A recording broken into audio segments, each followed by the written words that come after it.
എൻ്റെ പച്ചക്കറി തോട്ടം ഇത് പടവലങ്ങ നട്ടതാണ്. പടവലങ്ങൻ്റെ പന്തലാണിത്. പന്തലിട്ടതാണ് പടവലങ്ങക്ക്. ഇനി പടവലങ്ങ വിഷു ആകുമ്പോൾ ആവുമെന്ന് വിചാരിക്കുന്നു. ഇനി വളമെല്ലാം വെച്ച് കൊടുത്ത് പന്തലെല്ലാം ഇട്ട് കൊടുത്തിട്ടുണ്ട്. ചെടിക്ക് പന്തലെല്ലാം ഇട്ട് കൊടുത്തിട്ടുണ്ട്. പിന്നെ എനിക്ക് ഇതാ പച്ചക്കറി തോട്ടത്തിൽ വെണ്ടയും ഒരു 5-6 വെണ്ട ഒരു ദിവസം കിട്ടും.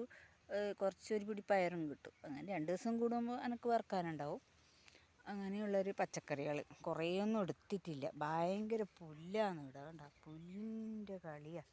എത്ര വൃത്തിയാക്കിയാലും പുല്ല് ഭയങ്കരമായിട്ട് വരുന്നു. നല്ല പുല്ലെല്ലാം വൃത്തിയാക്കി. ഇതെല്ലാം വെണ്ടച്ചെടിയാണ്.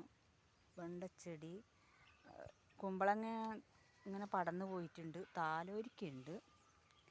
താലോരിക്ക 3-4 താലോരിക്ക ഒരു ദിവസം എനിക്ക് കിട്ടും. ഇതാ താലോരിക്ക. ഇത് വിത്തിന് വെച്ചതാണ്. പിന്നെ വെള്ളരിക്ക ഒരു 2-3 വെള്ളരിക്ക കിട്ടീന് എനിക്ക് കറി വെക്കാൻ. വെള്ളരിക്കേൻ്റെ തൈയൊന്നും അങ്ങനെയൊന്നും ഉണ്ടായിട്ടില്ല. ഇതെല്ലാം വെണ്ടയ്ക്കയാണ്. വെണ്ട അങ്ങനെ അവിടെ നിന്ന് ഇങ്ങനെ ഉഷാറാവട്ടെ. വെണ്ട അങ്ങനെ ഉഷാറാകും. വെണ്ട ഇങ്ങനെ ഉഷാറാവട്ടെ. വെണ്ടക്ക പൊട്ടിച്ചെടുക്കുക ഇത്.